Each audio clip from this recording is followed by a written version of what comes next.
This channel does not promote any violent, harmful, or illegal activities. All content provided by this channel is meant for an educational purpose only. স্বাস্থ্য ক্ষেত্রে আরও এক দুর্নীতির পর্দা ফাঁস করতে চলেছে TV9 বাংলা। রাজ্য যোগ কাউন্সিলের টাকার বিনিময়ে 23 জন চিকিৎসকের রেজিস্ট্রেশন প্রদানের অভিযোগ। কাউন্সিল সভাপতি তুষার শীল, প্রাক্তন রেজিস্ট্রার শুভ্র ভট্টাচার্যের বিরুদ্ধে কোটি কোটি টাকা দুর্নীতির অভিযোগ। আসুন এই নিয়ে কথা বলি, আমাদের সহকর্মী সৌরভ দত্ত রয়েছেন।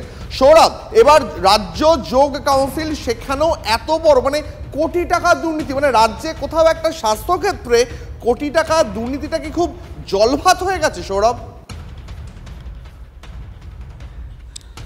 দেখো, শুধু কোটি টাকার দুর্নীতি নয়, দুর্নীতিটা কিভাবে হয়েছে সেটা শুনলেও আমাদের দর্শকেরা চমকে যাবেন।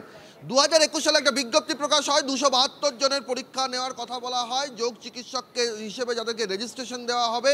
এবং সেই যোগ চিকিৎসকের রেজিস্ট্রেশন পেতে গেলে তাদের একটা ক্রাইটেরিয়া ছিল, বয়স 30 হতে হবে, সেখানে তাকে ন্যূনতম গ্র্যাজুয়েট হতে হবে ক্লাসের ক্ষেত্রে, আর ক্লাস বি যদি হয় তাহলে ন্যূনতম হায়ার সেকেন্ডারি পাস করতে হবে। এবং সেক্ষেত্রে তাদেরকে অ্যানাটমি সহ বিভিন্ন বিষয় তাদেরকে সেইগুলো যে পরীক্ষা, সেই পরীক্ষা হবে। দেখা যাচ্ছে যে এই বিজ্ঞপ্তির এগেনস্টে 2023 সালের 1 সেপ্টেম্বর পরীক্ষা নেওয়া হয়েছে বলে দাবি করা হয়েছে, কিন্তু সেদিন কোনো পরীক্ষাই হয়নি। অথচ সেই পরীক্ষার ভিত্তিতে রেজিস্ট্রেশন পেয়ে গিয়েছেন এই যে যোগ চিকিৎসকের এই রেজিস্ট্রেশন তাদের নামে নথিভুক্ত হয়ে গিয়েছে। পরবর্তী ক্ষেত্রে যে পরীক্ষা হয়েছে সেখানেও দেখা যাচ্ছে যারা ফেল করেছে তারাও রেজিস্ট্রেশন পেয়ে গিয়েছে। এই যে পুরো বিষয়টা, এখানে নাম জড়িয়েছে সভাপতি তুষার শীল এবং প্রাক্তন সভাপতি শুভ্র ভট্টাচার্যের।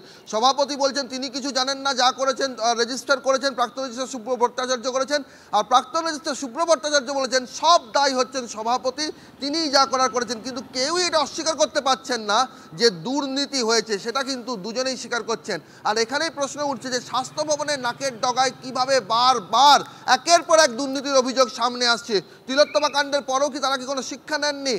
যারা জুনিয়র সিনিয়র চিকিৎসক আসছেন তারা বলছেন মেডিকেল কাউন্সিল হোক বা যোগ কাউন্সিলগুলো যে দুর্নীতির আখড়ায় পরিণত হয়েছে, এবং এইভাবেই যে কোনো কিছু নিয়মে তোয়াক্কা না করে পরীক্ষা না নিয়ে ফেল করা ছাত্রছাত্রীদেরকে তাদেরকে ট্রেনিং দেওয়া হচ্ছে, এবং তারা বাইরে গিয়ে কোটি কোটি টাকার ব্যবসা পাচ্ছেন। তারা নিজেদেরকে যোগ চিকিৎসক হিসেবে দেখাচ্ছেন, টাকার বিনিময়ে রেজিস্ট্রেশন সার্টিফিকেট কিনেছেন এবং তারপর সেগুলোকে নিয়ে তারা সেখানে ব্যবসা করছেন।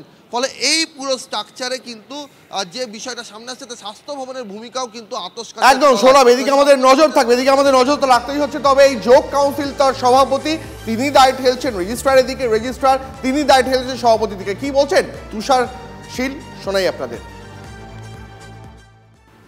আমার বিরুদ্ধে ষড়যন্ত্র না করার কিছু নেই, এমন কিছু কাজ করে গেছেন যে কাজটা সেই সময় হয়নি, তিনি সেইগুলোকে আপনাকে অন্ধকারে রেখে উনি দুর্নীতিগুলো করেছেন 100%।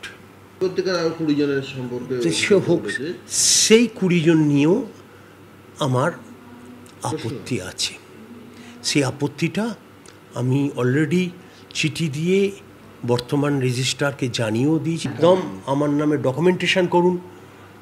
23 সালে আর কোনো পরীক্ষা হয়নি, তাদের কে পরীক্ষা নিল? তাহলে এখানে আমার গভর্নিং বডিকে কেন টানছেন তিনি? তুষার শীল কি বলছে আমি তো ইনভলভ নই, আমার পর দুটো রেজিস্টার পাল্টে গেছে। এতদিন কেন চাপ হয়নি, এতদিন কেন কথা ওঠেনি? আর চিঠির উত্তর আমি দিয়ে দিয়েছি, সেই চিঠি অনুযায়ী যে যে রেসপন্সিবল সেটাও রেজিস্ট্রারকে জানিয়ে দিয়েছি, আর ডাইরেক্টরকেও জানিয়ে দিয়েছি। অ্যাকচুয়াল রিপোর্ট তো দেবে প্রেজেন্ট রেজিস্ট্রার।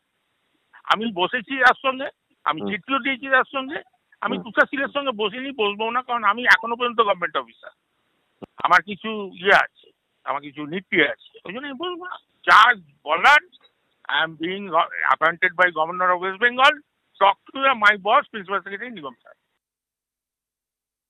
যে অন্যায় যে প্রশ্রয় দেওয়া, সেই প্রশ্রয় দেওয়াটাকে একদমই সমর্থন করি না। এবং এইভাবে যে অন্যায় হচ্ছে বিভিন্ন জায়গায়, আসলে এইগুলো কেন হচ্ছে? এইগুলো হচ্ছে খুব সহজ উপায় কিভাবে অনেক কিছু পাওয়া যায়, এটা হচ্ছে মোদ্দা কথা। মানুষের জীবন নিয়ে এরকমভাবে খেলা হয়, তো সেই জায়গায় যদি এই ধরনের অপকর্ম বা এই ধরনের জিনিসগুলো দেখা যায়, সেগুলো সত্যিই খুব খারাপ লাগে আর কি।